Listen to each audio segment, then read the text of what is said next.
Assalamualaikum warahmatullahi wabarakatuh. Selamat pagi semuanya. Gimana kabarnya? Sehat ya?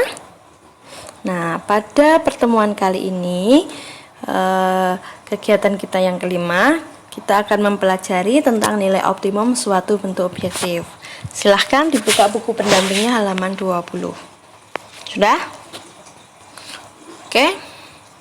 Nilai optimum suatu bentuk objektif. Optimum dulu sudah kita bahas, bisa maksimum, bisa minimum. Nah, jadi salah satu metode untuk menentukan nilai optimum bentuk objektif yaitu dengan cara uji titik sudut atau titik pojok pada daerah penyelesaian. Ya. Jadi setiap titik sudut pada DP nanti akan disubstitusikan ke dalam fungsi objektif yang berbentuk AX plus BY.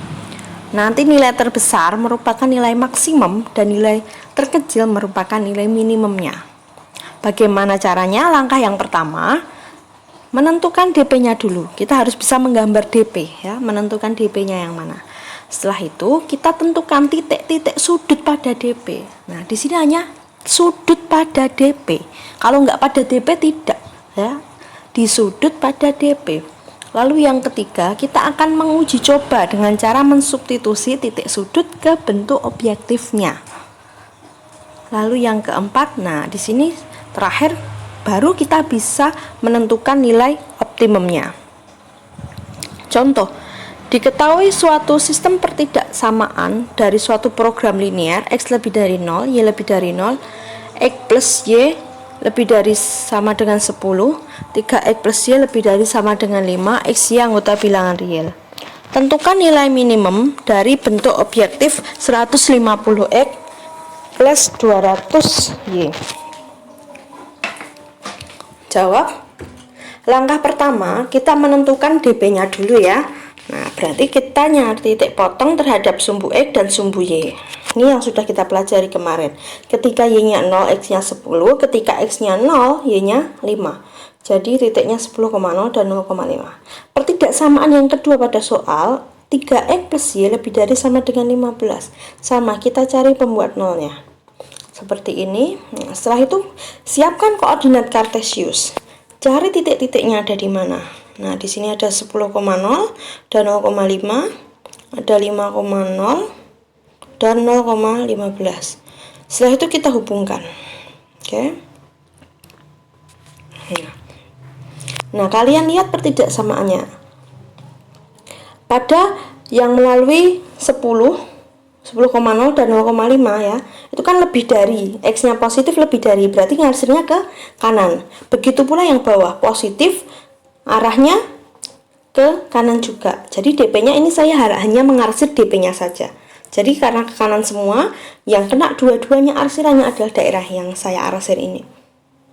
Paham? Oke. Nah, setelah itu silahkan kalian amati. Nah, titik sudutnya, kalian lihat titik sudut pada DP yang kalian lihat ada dua. Oke, ini sudah saya beri nama. Ya, titik A ada 0,15 misalnya. Menentukan titiknya bebas nggak Bu? Oh, bebas, silahkan diberi nama A, B. Misal A-nya yang 10,0 juga boleh. Di sini yang saya beri nama A yang 0,15 dan 10,0. Karena ini kan di pojok ya, pojok pada DP. Kenapa 0,5 enggak? Itu bukan berada pada DP. Kenapa 5,0 juga tidak berada pada DP? Ada lagi titiknya? Ya. Perpotongan antara garis biru dan garis hijau itu menghasilkan titik. Dia juga berada pada DP. Nah, di sini saya beri nama titik C. Tahu nggak titik C berapa? Lah, nggak tahu. Ini titik C dari mana? Nggak tahu. Ya. Nah, C merupakan titik potong garis X plus Y sama dengan X plus 2Y sama dengan 10 dan 3X plus Y sama dengan 15. Ini dari soal tadi ya, persamaan garisnya. Nah, atau kalau nggak bisa dicari dengan yang dulu persamaan garisnya itu. Lah, bagaimana cara mencari titik potong C? Dicari dengan cara eliminasi dan substitusi. Oke, di sini. Lah, ini saya yang atas saya kali 1, yang bawah saya kali 2 untuk menyamakan Y-nya dulu ya ini saya. Oke, berarti X plus 2Y sama dengan 10 dan 6X plus 2Y sama dengan 30. Y-nya udah sama, tandanya sama, berarti saya kurangkan di sini. Ini kurangi ya, kebablasan itu kalau di HP. Nah, berarti didapat X min 6X min 5X, 10 min 30 min 20 ya. Berarti X sama dengan min 20 dibagi min 5, berarti X-nya 4. Didapat X-nya 4, saya substitusi ke persamaan. Salah satunya misal di X plus 2Y sama dengan 10. X-nya saya ganti 4. Nah, berarti 2Y sama dengan 6, berarti Y sama dengan 3. Berarti titik C koordinatnya berapa? 4,3. Ini titik C. Paham ya? Langkah berikutnya. Setelah kita sudah tahu 3 titik sudut pada DP, kita akan mensubstitusi titik sudut ke bentuk objektifnya. Ya, bentuk objektifnya. Jadi tadi di soal bentuk objektifnya adalah 150X plus 200Y. Saya ambil titik A dulu. Nah, 0,15 saya substitusi ya. 150 kali 0 karena X-nya 0 ya, ditambah 200 kali 15. Di sini didapat 0 tambah 3000, 3000. Titik yang B 10,0 berarti 150 saya kalikan 10 ditambah 200 kali 0. Berarti 1500 ya. Oke. C 4,3. 150 berarti kali 4 karena X-nya 4 ditambah 200 kali Y-nya 3. Berarti saya punya 600 tambah 600 1200. Tadi pertanyaannya apa? Tentukan nilai minimumnya yang mana?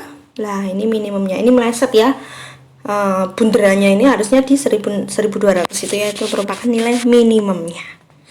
Langkah keempat, nah jadi nilai optimum yang dimaksud di sini adalah nilai minimumnya. Karena di soal yang ditanyakan nilai minimum.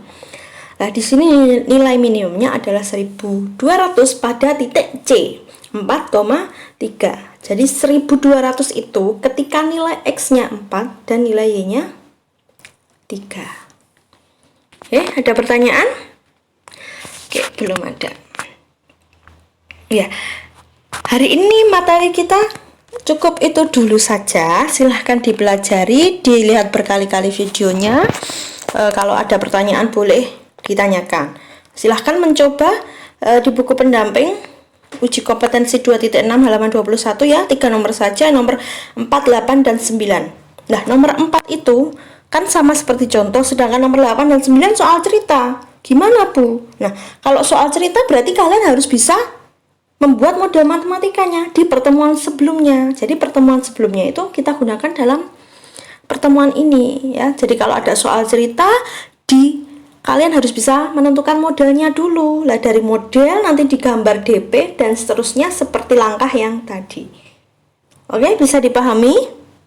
Nah, kalau sudah silahkan dipelajari, dicoba materinya, dicoba latihannya ya. Saya akhiri, mungkin cukup sekian pembelajaran kita hari ini. Apabila ada salah kata, saya mohon maaf. Semoga yang kita pelajari hari ini bermanfaat. Sekian dari saya. Wassalamualaikum warahmatullahi wabarakatuh. Selamat pagi semuanya.